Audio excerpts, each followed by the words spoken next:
Hello दोस्तों, तो स्वागत है हमारे YouTube चैनल पीडीएम ज्ञान स्टडी में। तो ये हमारा प्रैक्टिस सेट तीसरा है यूपी प्लस का। तो हमारा जो पहला प्रश्न है वो है, उत्तर प्रदेश में राज्यसभा में कितने सदस्य निर्वाचित होते हैं।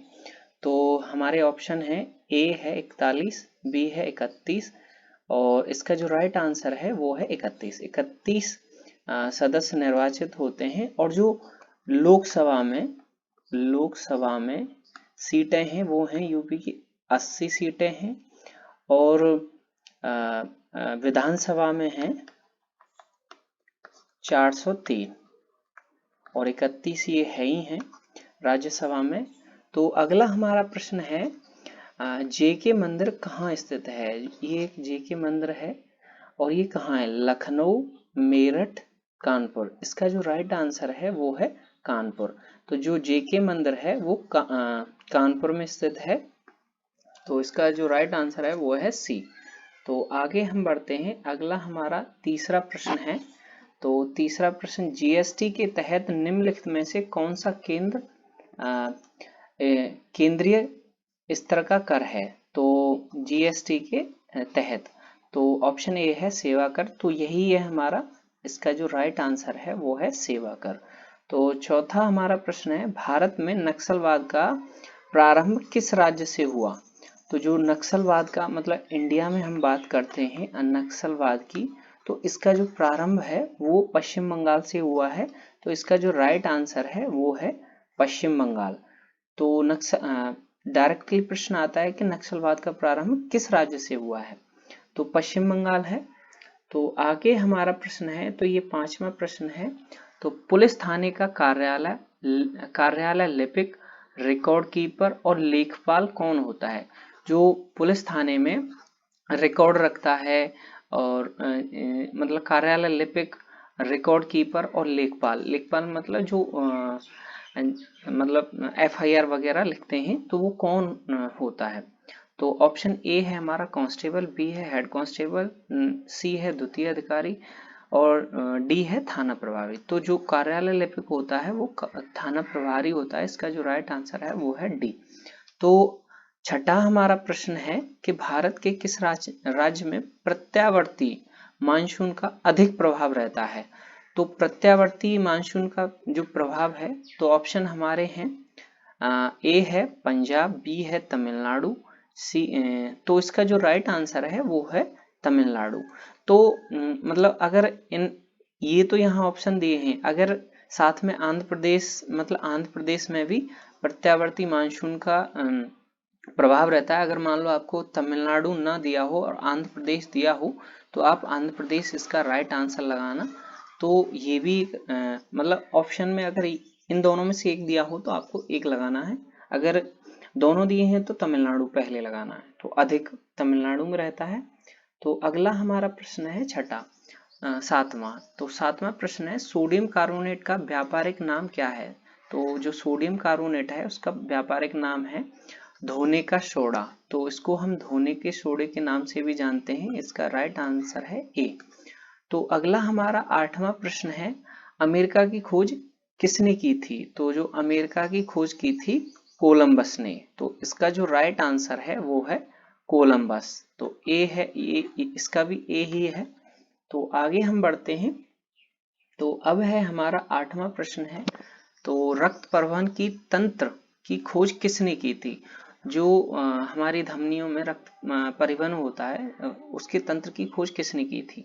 तो ऑप्शन ए है बैक्समैन, बी है विलियम हार्वे। तो इसका जो राइट आंसर है वो है विलियम हार्वे ने रक्त परिवहन तंत्र की खोज की थी। इसका जो राइट आंसर है वो है बी।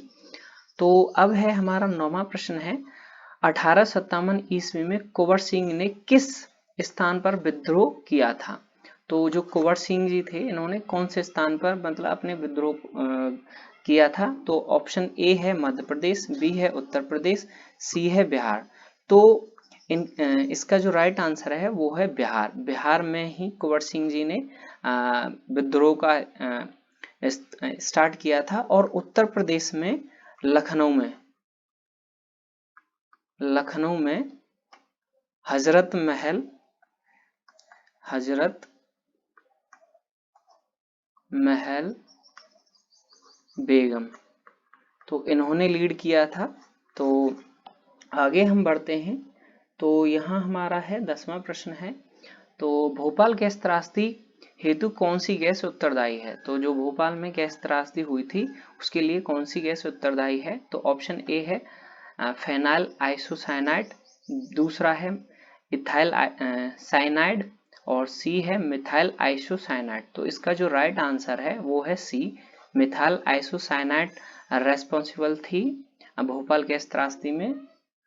तो आगे है हमारा, तो ये 12वां प्रश्न है, तो निम्नलिखित में से कौन सा शहर भूमध्य रेखा के सर्वाधिक निकटतम है? भूमध्य रेखा के सबसे नजदीक कौन सा शहर है? तो ऑप्शन ए है कटक, बी है मुंबई, सी है विशाखापट्टनम। तो इसका जो राइट आंसर है वो है विशाखापट्टनम, मुंबई मतलब भूमध्य रेखा के सबसे नजदीक है। तो 13वां हमारा प्रश्न है, यूरिया का निर्माण मानव शरीर के किस अंग में होता है? तो यूरिया का निर्माण जो है तो यकृत में होता है, मानव शरीर के यकृत में यूरिया का निर्माण होता है। तो इसका जो राइट आंसर है वो है ए। तो आगे है हमारा, तो ये 14वां प्रश्न है, तो निम्नलिखित में से कौन सी आकृति भूमिगत जल से निर्मित होती है? तो भूमिगत जल से निर्मित आकृति ऑप्शन ए है क्यूएस्टा, ड्रमलिन और कास्ट विंडो। तो इसका जो राइट आंसर है वो है कास्ट विंडो भूमिगत जल से निर्मित होती है। तो 15वां हमारा प्रश्न है, विश्व एड्स दिवस कब मनाया जाता है? तो जो विश्व एड्स दिवस है वो 1 दिसंबर को मनाया जाता है। इसकी शुरुआत 1988 में पहली बार, मतलब प्रथम विश्व दिवस 1988 1 दिसंबर 1988 को मनाया गया था। तो आपको ये भी पूछा जा सकता है कि प्रथम विश्व दिवस किस साल को मनाया गया था। तो आगे हमारा 16वां प्रश्न है, तो 16वां प्रश्न है, चरकुला नृत्य किस राज्य से संबंधित है? अगर आपको हमारी वीडियो अच्छी लग रही हो तो आप एक लाइक जरूर करके जाएं, और हमारी डेली वीडियो आती है तो लाइक जरूर करें। तो चरकुला नृत्य किस राज्य से संबंधित है? ए है गुजरात, बी है बिहार, सी है मध्य प्रदेश और डी है उत्तर प्रदेश। तो इसका जो राइट आंसर है वो है उत्तर प्रदेश। तो उत्तर प्रदेश से संबंधित है। 17वां हमारा प्रश्न है, डीजल की गुणवत्ता किसके द्वारा व्यक्त की जाती है? तो जो डीजल की गुणवत्ता है वो किसके द्वारा मापी जाती है, व्यक्त की जाती है? तो ऑप्शन ए है C10। तो इसका जो राइट आंसर है वो है C10। तो ये C10 के द्वारा ही मापी जाती है। तो आगे है हमारा 18वां प्रश्न है, तो भारतीय उपमहाद्वीप में मूल रूप से निम्न में से किस विशाल भूखंड का हिस्सा था? जो भारतीय उपमहाद्वीप है वो किस विशाल मतलब विशाल भूखंड का हिस्सा था? तो इंडियाना है, गोंडवाना है। तो इसका जो राइट आंसर है, तो गोंडवाना लैंड का मतलब भारतीय उपमहाद्वीप गोंडवाना लैंड का ही एक हिस्सा था। तो अगला है 19वां हमारा प्रश्न है, नाबार्ड क्या है? तो नाबार्ड एक बैंक है। तो जो नाबार्ड की फुल फॉर्म है नेशनल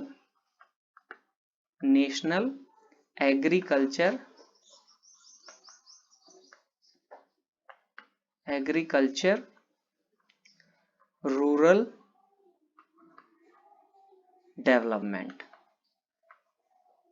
तो ये भी पूछ लिया जा सकता है कि नाबार्ड की फुल फॉर्म क्या है और नाबार्ड क्या है। तो नाबार्ड एक बैंक है, नेशनल एग्रीकल्चर रूरल डेवलपमेंट है। तो अगला हमारा प्रश्न है, तो 20वां है ये प्रश्न, तो सिलिकॉन वैली निम्न में से किसके लिए प्रसिद्ध है? तो ऑप्शन ए है नदी घाटी के लिए, बी है कंप्यूटर सॉफ्टवेयर के लिए। तो इसका जो राइट आंसर है, सिलिकॉन वैली कंप्यूटर सॉफ्टवेयर के लिए प्रसिद्ध है। तो 21वां हमारा प्रश्न है, साहित्य अकादमी कहाँ स्थित है? जो साहित्य अकादमी है वो नई दिल्ली में स्थित है। तो आप लाइक जरूर करके जाएं, अगर आपको हमारा वीडियो अच्छा लग रहा हो तो लाइक जरूर करके जाएं। तो अगला हमारा प्रश्न है, तो ये 22वां है, तो स्वतंत्र भारत में उत्तर प्रदेश के प्रथम विधानसभा अध्यक्ष कौन थे? तो उत्तर प्रदेश के प्रथम विधानसभा अध्यक्ष कौन थे? तो ऑप्शन ए है राजश्री पुरुषोत्तम दास टंडन। तो इसका जो राइट आंसर है वो है ए, राजश्री पुरुषोत्तम दास टंडन।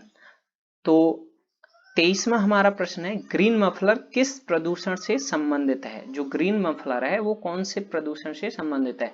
वायु से, जल से, ध्वनि से। तो इसका जो राइट आंसर है वो है ध्वनि प्रदूषण से संबंधित है, जो ग्रीन मफलर है। तो आपको ये याद रखना है, ग्रीन मफलर, तो ये ध्वनि प्रदूषण से संबंधित है।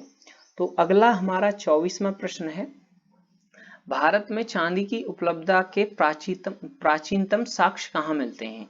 तो जो चांदी के साक्ष्य कहाँ मिलते हैं? तो ऑप्शन ए है हड़प्पा, तो यही राइट आंसर है। तो हड़प्पा में ही चांदी के सबसे पहले साक्ष्य मिलते हैं। और 25वां हमारा प्रश्न है, प्रथम भारतीय खगोल वैज्ञानिक कौन था जिसने पृथ्वी द्वारा सूर्य की परिक्रमा के समय की गणना की थी? तो प्रथम भारतीय खगोल वैज्ञानिक जिन्होंने बताया था कि सूर्य की परिक्रमा के समय मतलब परिक्रमा के समय की गणना की थी। तो ऑप्शन ए है हमारा आर्यभट्ट, बी है वेद भटनागर, सी है भास्कराचार्य। तो इसका जो राइट आंसर है वो है भास्कराचार्य जी ने ये बताया था कि मतलब पृथ्वी द्वारा सूर्य की परिक्रमा के समय की गणना इन्होंने की थी, भास्कराचार्य ने। तो अगला हमारा प्रश्न है, तो ये हमारा लास्ट प्रश्न था, तो ये आपके लिए है। अगर आपको हमारा वीडियो अच्छा लग रहा हो तो लाइक करके जाएं। और ये प्रश्न है, उत्तर प्रदेश में चित्रकला के विकास में ग्राफिक विधा की शुरुआत किसने की? तो ऑप्शन है विश्वनाथ मेहता, चमन सिंह, ललित मोहन। तो ये आपको कमेंट में आपको इसका आंसर देना है। देखते हैं कितने हमारे भाई बहन इसका सही आंसर देते हैं।